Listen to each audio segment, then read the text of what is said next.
Number 17, Death Stranding. Our beach. The one where I was born. Come and find me.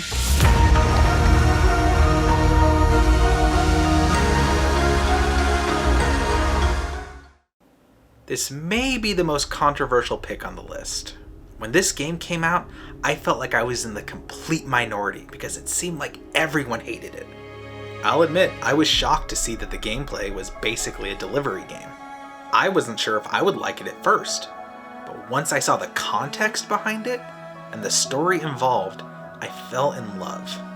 This is one of the best science fiction stories I've ever experienced. It's dripping with imagination and creativity, and because it's Hideo Kojima, it has a fascinating, interesting, quirky story behind it as well.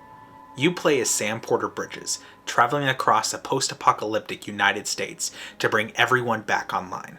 It's a game about connections, and not just between the characters in the game, but between yourself and all the other players of Death Stranding. I had never felt this sense of community while playing a video game before. You're encouraged to cheer your fellow players on and help them when you can, whether it's building a bridge, creating a generator, or just giving a like. Death Stranding is best experienced as part of a community. Now, as I said, you're basically a delivery boy. You travel across the continental United States and meet a lot of interesting characters along the way and get a lot of oozing good science fiction story. Okay, it gets a little pretentious once in a while with its dialogue, but I'm also a fan of M. Night Shyamalan, so I've come to expect a bit of pretentiousness with really artsy directors. But back to the gameplay. As you travel across the United States, you gain new ways to traverse.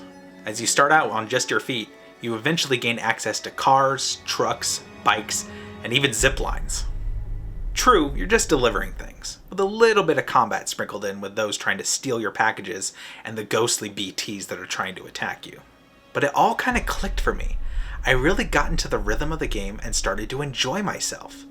I think the time that I played this game also goes into why I love it so much.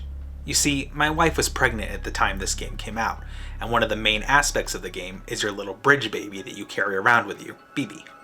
Now it may sound odd, but the story of your character, this BB, and some past elements I won't spoil, really touched me on a deeper level, especially because I was going to be a father.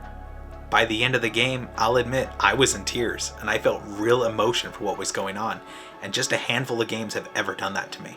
I grew really attached to the character's relationship with their BB, and honestly, all the relationships made in this game are near perfect for me. It's a rare game where I truly love every character introduced, and their little quirk that goes along with it, even if they're a little too on the nose at times.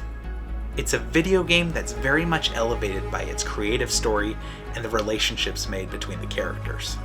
I love this game, and it basically cements Hideo Kojima as one of my favorite game designers. And it's not the last time you'll be seeing him on this list.